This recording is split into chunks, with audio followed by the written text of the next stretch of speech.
बिस्मिल्लाहिर्रहमानिर्रहीम। अस्सलामुअलैकुम वरहमतुल्लाहि वबरकातुहू। आज मैं आपको ऐसी दो औरतों की कहानी सुनाने जा रही हूँ जिनका एक ही शौहर था। तो कहानी शुरू करने से पहले आपसे गुजारिश है कि आप मेरे चैनल हमना वॉइस को ज़रूर सब्सक्राइब करें और साथ दिए गए बेल आइकॉन को भी लाजमी क्लिक करें ताकि फ्यूचर में आने वाली मज़ीद वीडियोस की अपडेट्स आपको मिलती रहें। मेरे घर के सामने एक छोटी सी फैमिली रहती थी जिसमें दो भाई, एक बहन और एक माँ रहती थी। बड़े भाई का नाम असद, छोटे भाई का नाम हमज़ा और बहन का नाम शाज़िया था। दोनों भाइयों ने मिलकर पहले अपनी बहन शाज़िया की शादी बड़े धूमधाम से की थी। शाज़िया की शादी के 6 माह बाद हमज़ा और असद की अम्मी ने अपने बेटों से कहा कि बेटा, अब मुझसे काम नहीं होता, अब इस घर को बहू की ज़रूरत है। फिर हमज़ा और असद की अम्मी ने पहले सोचा कि असद के लिए लड़की देखती हूँ। फिर असद की अम्मी सोचने लगी क्यों ना मैं अपने दोनों बेटों की इकट्ठी शादी कर दूँ। फिर असद और हमज़ा की अम्मी ने अपने दोनों बेटों की इकट्ठी शादी कर दी थी। बड़ी बहू का नाम नुसरत और छोटी का नाम रिफ़त था। छोटे भाई ने सारा कारोबार संभाल रखा था। बड़ा भाई भी काम करता था पर वो इसी अना में रहता था कि मैं बड़ा हूँ और मुझे काम करने की ज़रूरत नहीं। वो फारिग बैठकर खाना चाहता था। छोटे भाई हमज़ा की अचानक से डेथ हो गई और उनके घर में परेशानी आ गई। फिर चंद दिनों के बाद असद की बीवी ने हमज़ा की बीवी पर जुल्म करना शुरू कर दिया था और कहने लगी कि हमज़ा तो खुद मर गया है और तुमको हमारे सर पर बोझ बनाकर छोड़ गया है। हालांकि उसकी बीवी को ये समझना चाहिए था कि वो जो कुछ खा रहे हैं, पहन रहे हैं, ये हमज़ा का ही दिया हुआ है।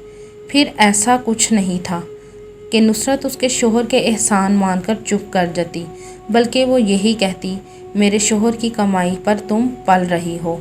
वो दिन ब दिन हमज़ा की बीवी पर जुल्म करने लगी। इधर हमज़ा की बहन शाज़िया अपने भाई हमज़ा की डेथ की वजह से बड़ी परेशान थी और बड़ी भाभी नुसरत का छोटी भाभी रिफ़त पर जुल्म की वजह से भी काफ़ी परेशान थी।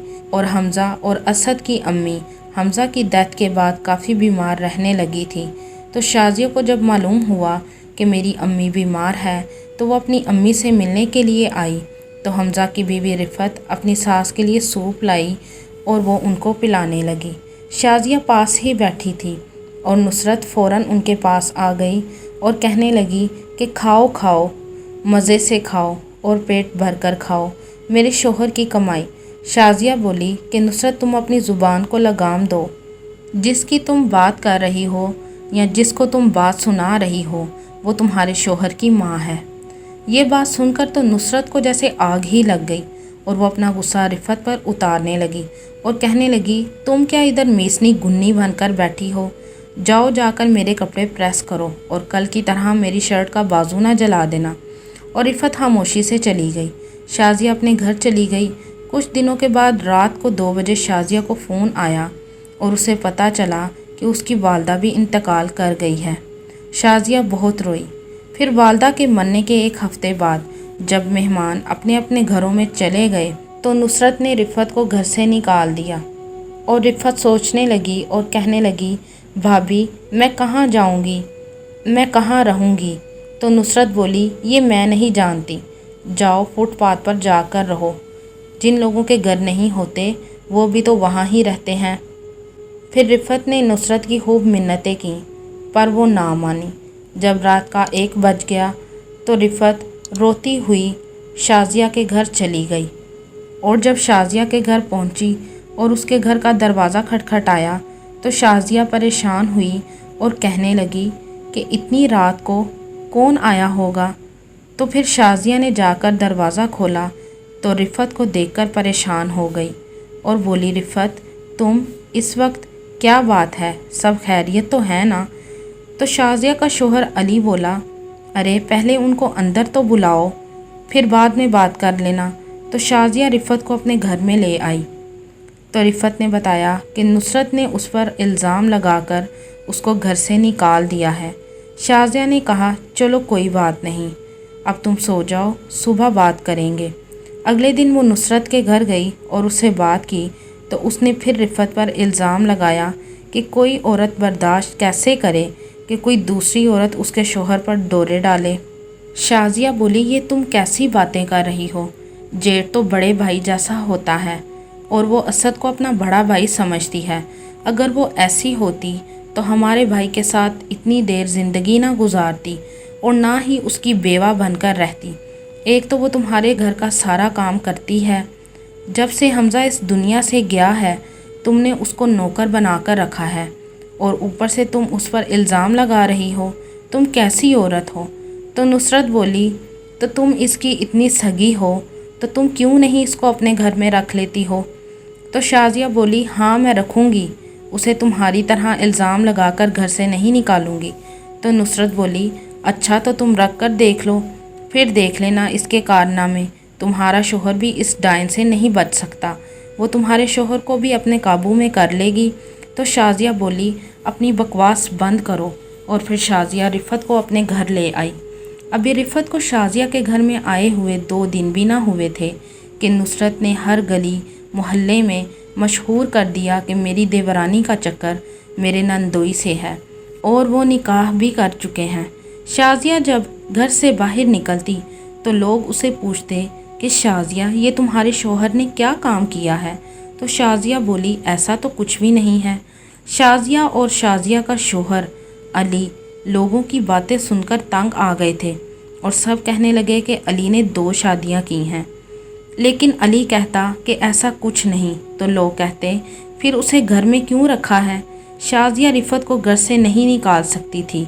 उसने अपने शोहर अली को कहा, बदनाम तो हम हो ही गए हैं और मैं अपने भाई की बीवी को अकेला नहीं छोड़ सकती और ना ही उसको घर से निकाल सकती हूँ। आप ऐसा करें कि रिफ़त से निकाह कर लें। पहले तो अली बोला कि शाजिया, ये तुम कैसी बातें कर रही हो? फिर शाजिया बोली, मैं सिर्फ दुनिया को दिखाने के लिए कह रही हूँ, मैं आपको ये नहीं कह रही कि आप उसके साथ शोहर वाला रिश्ता कायम करें। फिर शाजिया के इसरार पर अली ने रिफ़त से निकाह कर लिया था। फिर एक दिन अली शाजिया को चाय का कहने लगा कि शाजिया, मुझे 1 कप चाय बना दो। लेकिन शाजिया मोबाइल में मसरूफ़ थी और रिफ़त को आवाज़ देकर कहने लगी कि रिफ़त, अली के लिए चाय बना दो। तो रिफ़त अली के लिए चाय बनाकर ले आई। फिर अली रिफ़त के कमरे में जाता है और उसे कहता है कि रिफ़त, तुमसे एक ज़रूरी बात करनी है। तो रिफ़त कहती है, जी। तो अली कहता है, तुम कब अपने हक़ के लिए बोलोगी और जब मैं तुम्हें काम कहूँ तुम तब करना। रिफ़त ने कहा, जी ठीक है। अली ने कहा, तुमने क्या जी जी लगाई हुई है? रिफ़त ने कहा, अच्छा कोशिश करूँगी। तो अली बोला, जब भी तुम्हें शाजिया काम कहती है तो तुम फ़ौरन कर देती हो, तुम्हारा दिल हो या ना हो, लेकिन फिर भी तुम उसके कहने पर काम करती हो। तो रिफ़त बोली, मैं शाजिया बाजी के आगे नहीं बोल सकती, उनके मुझ पर बहुत एहसानात हैं, उन्होंने मुझे रहने के लिए छत दी है, मैं उनके आगे नहीं बोल सकती। शाजिया ये बातें सुन रही थी और अली से कहने लगी कि ये सब तुम दोनों में कब से चल रहा है? अली ने कहा, तुम गलत समझ रही हो। फिर रिफ़त बोली, बाजी, मैं आपकी जगह कभी नहीं ले सकती क्योंकि आपके मुझ पर बहुत एहसानात हैं और मैं आपको अपनी बड़ी बहन समझती हूँ। तो शाजिया बोली, रिफ़त, जो मर्ज़ी हो, आखिर अब तुम मेरे शोहर की दूसरी बीवी हो, यानी मेरी सोतन, और सोतन एक दिन अपना रंग ज़रूर दिखाती है। फिर रिफ़त शाजिया से माफ़ी मांगने लगी, हाथ जोड़ने लगी और कहने लगी, बाजी, आप जैसा समझ रही हैं वैसा कुछ नहीं है। मैंने तो अभी तक आपके शोहर को अपना शोहर कभी तस्लीम ही नहीं किया और ना ही आपके शोहर पर बीवियों वाला हक़ जताया है। अली आपके शोहर हैं और आप ही के रहेंगे। फिर कुछ दिनों के बाद अल्लाह पाक ने शाजिया पर करम कर दिया। अली शाजिया को डॉक्टर के पास लेकर गया तो डॉक्टर ने उनको मुबारकबाद दी और कहा कि आपके घर में एक नन्हा मेहमान आने वाला है। अल्लाह पाक ने 5 साल बाद हम पर करम किया है। और अली कहता है कि शाजिया, ये सब तुम्हारी नेकी की वजह से हुआ है जो तुमने रिफ़त के साथ की है। रिफ़त उसकी काफ़ी खिदमत करती है। कुछ दिनों के बाद शाजिया बीमार हो जाती है और उसकी गोद खाली हो जाती है। शाजिया को इस चीज़ का एहसास होता है कि शायद मैंने जो रिफ़त के साथ बुरा सलूक किया है, अल्लाह ताला ने उसकी सज़ा मुझे दी है। शायद रिफ़त सच्ची थी, मैं ही उसको झूठा कर रही थी। फिर वो रिफ़त से माफ़ी मांगती है اور کہتی ہے کہ مجھ سے بہت بڑی غلطی ہو گئی ہے رفت، مجھے معاف کر دو۔ اور رفت کہتی ہے باجی آپ یہ کیسی باتیں کر رہی ہیں، میں نے کبھی ایسا نہیں سوچا، آپ کا مجھ پر بہت احسان ہے جو آپ نے مجھے اپنے گھر میں رکھا۔ علی باہر کھڑا ان دونوں کی باتیں سن رہا ہوتا ہے، پھر وہ اندر کمرے میں آتا ہے اور ان دونوں کو سمجھاتا ہے کہ اب تم دونوں سلوک سے رہنا۔ پھر علی رفت کے بھی شازیہ کے برابر حقوق ادا کرتا ہے اور اس کو اپنی بیوی کا درجہ دیتا ہے۔ اب علی، شازیہ، رفت تینوں مل کر ہنسی خوشی زندگی بسر کر رہے ہیں۔ انسان کو کبھی بھی کسی کو برا بھلا نہیں کہنا چاہیے، دوسرا انسان سچا ہی کیوں نہ ہو، کیونکہ کسی کے دل سے نکلی ہوئی آہ نہ جانے کب کسی کو لگ جائے۔ شاید شازیہ کے ساتھ بھی ایسا ہی ہوا تھا جو اس کی گود خالی ہو گئی۔ آپ کی اس کہانی کے بارے میں کیا رائے ہے، کمنٹ میں ضرور بتائیے گا۔